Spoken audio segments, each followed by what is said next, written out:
Bonjour à tous et bonjour à toutes. Cette semaine a lieu la semaine d'information sur la santé mentale. Il me semble que c'est l'occasion, pour toutes et pour tous, de pouvoir s'exprimer sur un sujet qui nous concerne tous un jour dans nos vies. Alors à travers les récits que l'on m'a confiés, je vous propose d'écouter les réponses aux questions suivantes. Comment vous sentez-vous dans votre tête et dans votre corps de manière générale ? Traversez-vous ou avez-vous eu à traverser des épisodes délicats sur le plan de la santé mentale ? Et enfin, qu'est-ce qui vous a aidé à tenir bon dans ces périodes-là ? Je vous souhaite une bonne écoute et je vous souhaite de pouvoir prendre soin de vous au quotidien. Et n'oubliez pas, c'est ensemble que nous ferons avancer les choses. Épisode 4, Marina, 46 ans, périménopausée.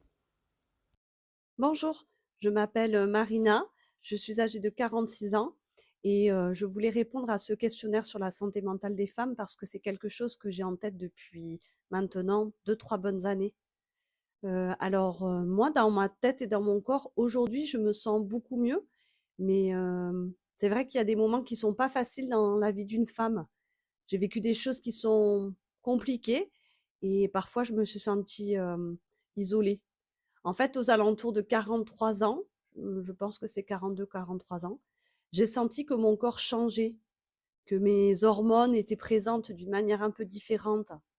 Et en fait, je dois dire qu'au début, je savais pas véritablement ce qui se passait et je sentais que mon humeur variait, que mon sommeil changeait, que j'avais, plus d'appétit, moins de libido et en fait, je me suis trouvée assez, isolée parce que j'ai pas su en parler au début.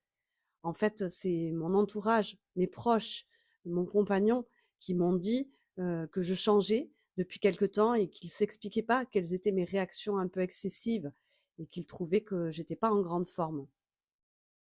Et puis au détour d'une conversation avec une amie, je lui ai parlé de cette situation et elle m'a dit: «Mais moi aussi en fait, je ressens les mêmes symptômes que toi et moi aussi j'ai tendance à m'isoler et moi aussi je ressens cette honte de me dire, "Je sais pas ce qui se passe, j'ai l'impression de devenir folle, j'ai l'impression que je vais péter un plomb"». Et en fait, on s'est dit toutes les 2 que si on avait les mêmes symptômes, un peu dans les mêmes âges, c'était peut-être pas quelque chose d'individuel, c'était quelque chose qui était relatif à notre âge et à notre, situation de femme. Alors j'ai décidé d'aller, consulter mon gynécologue avec lequel j'ai pris le temps d'échanger et qui a pris le temps de répondre à mes questions en m'expliquant que j'étais rentrée dans la périménopause.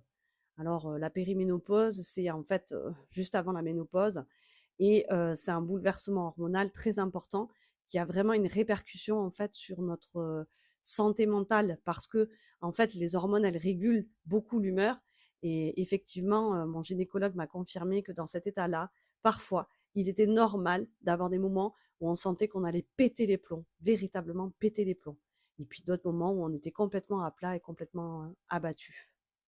Alors, il a décidé de m'accompagner dans un parcours médical puisque j'ai rencontré d'autres personnes après lui pour réguler mes hormones et puis, il m'a orientée vers un psychiatre qui était formé à l'approche des femmes périménopausées et ça m'a filé un grand coup de main. Cette régulation hormonale et puis quelques cachets qui m'ont aidé en fait à traverser cette période que je traverse toujours d'ailleurs et ce qui m'a aidé aussi, c'est de pouvoir en parler avec mes amies femmes, avec ma famille, mes tantes, ma mère, et de me rendre compte que finalement, c'est un passage presque obligatoire pour beaucoup d'entre nous, cette périménopause, et que j'étais pas en train de devenir folle et qu'il fallait juste que je trouve des solutions médicales et que je trouve les ressources pour en parler et pour me livrer. En fait, moi, c'est ça qui m'a fait tenir bon et qui me fait tenir bon parce que je dois vous dire que c'est pas encore complètement terminé cette affaire. Mais c'est pas quelque chose dont on m'a parlé dans ma jeunesse. On m'a jamais dit qu'en fait, après 40 ans, mon corps allait changer, mes hormones allaient aussi me déstabiliser. Et aujourd'hui, je me dis que finalement, j'ai 2 filles et je manquerai pas de leur dire la vérité, leur dire qu'effectivement, à partir d'un certain âge, on change. Notre corps change et on a d'autres besoins et notamment en termes d'accompagnement sur notre santé globale. Donc aujourd'hui, je me sens mieux. Aujourd'hui, j'ai retrouvé le goût de la vie et j'ai moins de moments où j'ai envie de péter les plombs. Je continue à avoir une activité régulière, une activité physique régulière.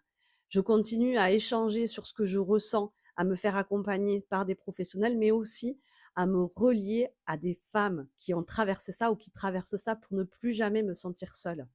Et puis, je me donne aussi beaucoup d'amour et beaucoup de bienveillance dans les moments où c'est plus compliqué. Et je me dis que finalement, tout ça finira par passer. Voilà un peu pour moi.